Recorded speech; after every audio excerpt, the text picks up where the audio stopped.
Welcome to the Unconventional Ministry Podcast, where the conversation is about fresh ministry ideas and innovative ministry approaches. I'm Dennis Weens, your host, the Senior Impact Catalyst at Sat7 USA. Rick and Jane McKinney have lived an extraordinary life of ministry. Rick started preaching when he was 14 years old.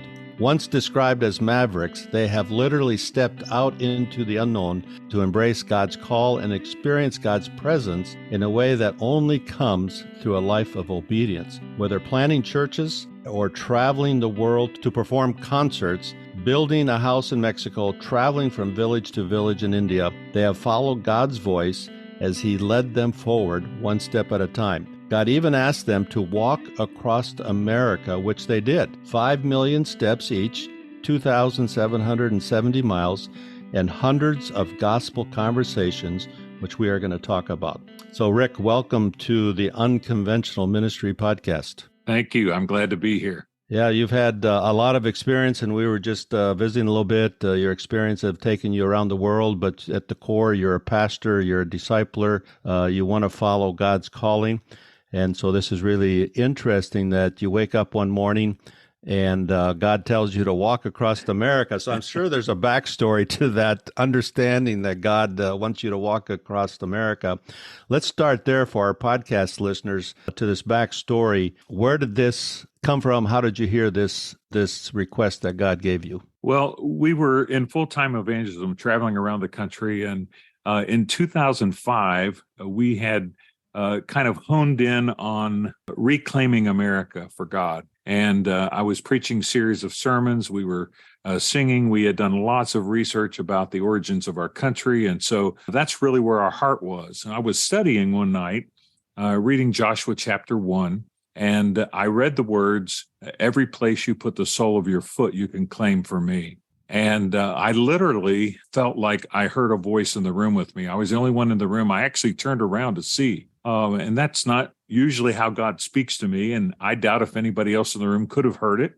But I heard it strongly enough in my spirit that I responded and said, yes, I believe that. And so God and I began kind of bantering, talking back and forth. He said, do you really believe that? I said, I really believe you said that to Joshua. And he said, no, do you believe the principle? And I had to think about that a bit, but I finally came to the place to understand that what God was telling me was there was a principle about putting down the sole of your foot and actually claiming a land for Him. And so the question then came, what do you want to claim? And of course, on our heart, all year long, we've been talking about reclaiming America. And I said, I want to claim our country for you. God said, then put your sole of your foot down. And so I took that to mean that I was supposed to put the sole of my foot literally down in as much of the country as I wanted to claim for Him. And that meant from one coast to the other. My wife wasn't on board right away. Right. She was a little reticent. We were not athletes. We'd never walk long distance. I was the kind of guy who go to the shopping center and I drive from one store to the next store. I wasn't a walker at all. But as time went on and we both felt that's what God wanted us to do, we talked to our pastor. He affirmed that call. And we immediately started to prepare physically, mentally, spiritually, financially to make the walk. And you hear God speaking to you. I think a lot of our podcast listeners are walking with the Lord, are trusting the Lord, are studying, are listening for the Lord to speak to them. But it's really something, you're quite an example of discerning God's voice in the stillness of that living room, and then the courage you have to be obedient and do what God told you to do. You started the walk in Santa Monica Pier in California, and you walked to the steps of the Supreme Court. What's the significance of the Supreme Court as in terms of your walk? We felt like since we were walking about reclaiming America, that we needed to end, and we ended on July 4th, a very symbolic day for us as well. We ended in Washington, D.C. We knelt to pray beside the Lincoln Memorial and then walked past the Washington Monument and the White House, and finally to past the Capitol to the Supreme Court steps, because we felt like that is the heart of our country in many respects. And we felt like that was kind of the final stage on which Right. we could pray And we held a rally on the Supreme Court steps. We then climbed the steps as far as they will let you go. And my wife and I had our final prayer of the walk on those steps, praying for our country, praying for God to move in a special way in the lives of the people who live here. So you've written a book about this, and we'll talk about that book here in a little bit so our podcast listeners can get all the details. So the question that comes to my mind, I'm sure our podcast listeners are thinking it as well. How do you prepare for something like this? You weren't a jogger. You weren't an elite athlete that's prepared, that's been preparing for this. How does one go about preparing physically, emotionally, and then we'll talk next about the financial component. All right. Well, physically, the first thing we did was we began to research how many other people had walked across America. Was it even feasible to do such a thing? And we found that there were several people who had made cross-country walks, different paths, different routes, but there were people who had done it, and we read some of their books. So we contacted them. We actually had meetings with some of them. We actually got some of the maps. They sent us the maps that they had used across the country with notes that they had made. So we gathered information first, and then we began to talk to them about what kind of gear will we need, what kind of shoes. We went to shoe shops that specialized in long distance running and long distance walking. And they looked at our walk and our gait and analyzed our feet and told us what kind of shoes we needed. And we began to do that sort of research and go to Cabela's and Bass Pro, different places, and buy all the waterproof gear. And so that's how we did it to prepare our bodies and to prepare logistically for the walk across America. And we also began to share and talk about it as we traveled in our evangelism ministry. And just sharing it was a great emotional help to us, because when you first say it, it sounds strange. And you say it and you think, did I just say we're going to walk across America? But the more you say it, the more God helps you believe it. And the more people that come on board and say, man, that's a great thing. We're going to be praying for you. We're going to be doing what we can to support you. That made a huge emotional readiness for us. And it also kind of gave us a momentum. It gave us a desire to do it, because we had publicly said, this is what we're going to do. And so there were a lot of components to that. So then how did you prepare financially? Well, being in full-time evangelism, we were already kind of living by faith, living on a shoestring from love offering to love offering. And so knowing that we would be basically 6 months without any income at all was a huge hurdle. Right. One of the first persons we talked to was our pastor. And after he affirmed that he felt like God was really speaking to us about this, he and several of the churches in our hometown began to rally around us and hold all different kinds of rallies where we could speak and tell people our vision, tell people why we were walking. People began to make monthly commitments. And when we actually took off on January 1st from Santa Monica Pier, we had about 50% of the finances we knew we were going to need to make it across America. And so even that was a huge step of faith. But we had already agreed if we ran out of money, we would stop wherever we were. We'd work a few weeks, get enough money to go to the next location, and we would work our way across America if that's what it took. And so as you set out to walk, did you have a path that went through every state, or had you followed traditional routes like Route 66 comes to mind? How did you design your route that you were going to walk on? We actually drove the entire route the year before, and we knew that we wanted to walk Route 66 for half of the walk, from Los Angeles to Oklahoma City. Oklahoma City is just about halfway. And then after that, Route 66 goes north to Chicago, which wasn't the path we wanted to take. So after Oklahoma City, we walked basically the I-40 corridor as far east as Bristol, Tennessee, and then up Route 11 through Virginia and then over to Washington, D.C. So we had walked, ridden in a car the whole route. We'd scoped out campgrounds and different places of interest that we thought we'd want to stay or speak or minister in some way. We spoke in churches on Sunday. We didn't walk, except for the first day of the walk, which happened to fall on Sunday. We didn't walk on Sundays. We spoke in churches all across the United States. And we tried to route ourselves through as many major cities as possible so that we could minister to inner city people and homeless people and meet a wide variety of different kinds of people. We knew that would happen mostly in big cities. And so there were lots of reasons we walked the way we did, but it was probably the most efficient way to get from one coast to the other. So as you're walking, did you carry camping gear with you? Did people put you up as you arrived in your destination each day? Did you stay in motels? No, we camped. We actually, because we were in full-time evangelism, had a camper.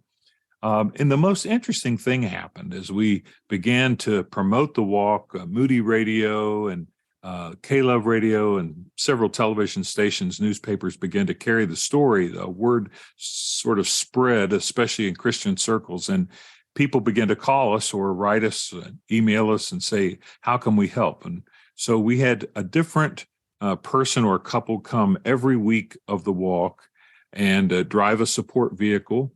It had medicine and extra shoes and clothes and different gear and our lunch and all that sort of water, that sort of thing. And so they stayed within 3 or 4 miles of us all day long. We walked about 20 miles each day, 6 days a week. And so they would come. Sometimes they flew, sometimes they would drive. And we would stay at a campground about in the middle of what we were walking for the week. So if we walked 120 miles a week, somewhere around the 60-mile mark, we had a campground already picked out. We would camp there. On Monday morning, they would drive us backwards 60 miles. We would walk 20 miles. We'd drive a stake in the ground with a blue flag on it to let us know where we stopped. They would pick us up and take us back to camp. The next morning, back to that flag. And that's how it went. Then Wednesday, we would go the other direction. Saturday, when we were done walking, we'd move 120 miles down the road. And we did that week after week for 6 months. So we camped in campgrounds. It was just my wife and I walking, except on a few occasions, we had some pastors who walked with us and some of our drivers who came to drive for us walked with us. But 95% of the time, it was just Jane and I. So as you reflect back on this experience, all the preparation, the work, the logistics, as you reflect back on this, what are some things that you learned, you and your wife, Jane, that you learned as you walked in obedience to God? A couple of real major things, I think. We thought when we began walking that the walk was going to be primarily about the steps, taking so many steps every day, walking so many miles each day, and getting this walk accomplished from one coast to the other. What we learned very quickly was it wasn't nearly so much about the steps as it was about the stops. It was about the people we met along the way. We would stop at a bus stop where somebody was waiting on a bus and talk to them about Christ. We would meet construction workers. It was so uncanny. We'd been praying for a year that God would set up these divine appointments for us. When you think about walking across America, if you miss one traffic light, if you spend 5 minutes longer at lunch or shorter at talking to someone else, you're going to miss something down the road. And so we had prayed God would design and order our steps. He promised to do that in such a way that we would have these divine appointments all the way. And so these stops became the primary focus of the entire walk. The other major thing we learned was that we thought the walk was going to be about changing other people and witnessing to other people, and that was a huge part of what we did. But what we found was the walk was more transformational for us than for anybody else. We had prayed when we began the walk, help us see people the way Jesus sees people. And I'll just tell you, don't ever pray that prayer unless you want your life to be radically changed. Because as you begin to see the hurting people, the lonely people, we walked through 5 major Native American reservations. When you see people the way Jesus sees people, it changes everything. And those are the 2 major lessons we learned, that it's about the stops in life, not the steps. And it's about your life being transformed. We're real big about trying to change other people, but sometimes we're very reluctant to let God change us. Amen. That's great advice and very interesting perspective and lessons that you've learned. What advice would you have for the podcast listener? God's not going to ask them to walk across America, but God's asking all of us to do different things. Sometimes it's kind of out of the box. It might even seem strange at the beginning, like walking across America. Just talk to us a little bit about advice you have for somebody sitting in their living room and they hear God's voice. I think you've learned a lot through your experience of 50 years. Yes. I think the main thing that Jane and I have learned is that the key to obedient Christian living is saying yes before you hear the question. So we made a commitment at the very beginning of our lives together, in the very beginning of our ministry, that our answer to God would always be yes. And we said that before we knew what the questions were.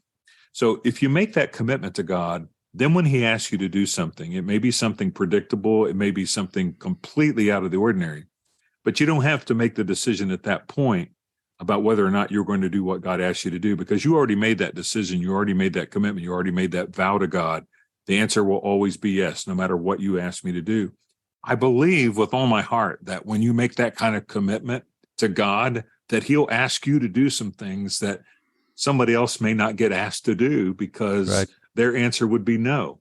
And so my first advice would be make a commitment right now to say yes to God, no matter what he asks you to do. The other thing is that I believe obedience is where so much of our relationship with God hinges, not in a legalistic way, not obeying him because we're afraid if we don't, he's going to smack us upside of the head with the ball bat, but obeying him as a response to the kind of love and mercy and grace that he's shown us. That's how it works in marriage. That's how it works in good relationships. And that's how it works in our relationship with God. I don't do what I do because I'm afraid God's going to punish me. I hope that my motivation is always the fact that he loved me, and so I love him back. And that's the key. Say yes, and do what you do out of love for God. You know, you've just recently wrote a book about this experience that took place a number of years ago. And so I'm sure our podcast listeners want to know where they can get a copy of that book. And I believe just last month you released this book. It's just newly written, and you're already working on some other books and different stories. Where can people get some of this information? Well, the easiest way is two ways. One, you can visit our website, rickandjanemckinney.com. There's lots of information there, not just about the book, but about our ministry. There's pictures of us all over the world. There's even some baby pictures there if people are interested in what we used to look like when he had hair, that kind of thing. But I also write a blog that's there and a newsletter that you can sign up for, all kinds of things. No fundraising, just information. And there's a box you can click if you'd like to be connected to Amazon and look at the book. You can also go directly to Amazon.com, put in Rick and Jane McKinney or Walk Across America. Somewhere in the first few books, And So They Walked is the title of the book, will show up. And it's available in ebook and in paperback. That's the best way to connect with us. And we can also be connected through email right through the website. And I'll put some of those links in the description of the podcast episode. Okay. And I know going to your website, you can even look at a video of Rick and Jane walking in the rain along one of the highways. So that was kind of interesting seeing that even on bad weather, you still were committed to walking that 20 miles a day. So, yeah. And McKinney is spelled McKinney. So Rick and Jane McKinney.com. Well, Rick, this has been fascinating to visit with you. What are some parting thoughts you have for our podcast listeners? Just living for Jesus is the best way to live. I love him with all my heart, and I hope any of your podcasters who don't already know him will come to know him in a very personal way, because it is really an adventure. Thank you. Amen to that. And thank you again for joining the Unconventional Ministry podcast. And what you did in answering God's call in the living room that day is a little unconventional, but impactful for you as well as many others. And thank you for being obedient to God's voice and discerning his voice and being obedient to that voice. So thank you for joining the Unconventional Ministry podcast. Thank you. It was a pleasure. This is the Unconventional Ministry podcast. If you've enjoyed this conversation, please share it with your friends and leave a comment. Sat7 is a Middle East and North Africa broadcast media ministry making God's love visible and the gospel available to everyone in the Middle East and North Africa. Sat7 USA has resources in helping you honor God while protecting your family. You can avoid another regret, which is the failure of not creating an estate plan. Through a partnership with Financial Planning Ministry, Sat7 USA provides Christian experts to assist you in preparing your will or trust, all at no financial cost to you. Visit www.sat7usa.org and click on the tab Planned Giving for more information. Sat7 simplifies the process and makes it easy for you so that your family and friends don't have to bear the burden and regret of your failure to create an estate plan. Thank you again for joining this episode of the Unconventional Ministry Podcast.